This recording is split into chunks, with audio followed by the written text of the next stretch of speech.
சக்க போடு காட்டுக்குள்ள போனோம்.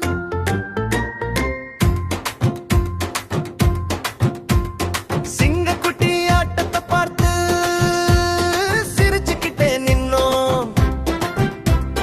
சக்க போடு காட்டுக்குள்ள போனோம். நரி அண்ணன் பாட்டை கேட்டு ஆட்டம் போட்டு வந்தோம். யானை வருது தம்ப தம்ப, குரங்கு வருது கிச்சு கிச்சு, பாம்பு வருது உசு உசு உசு, நாம வா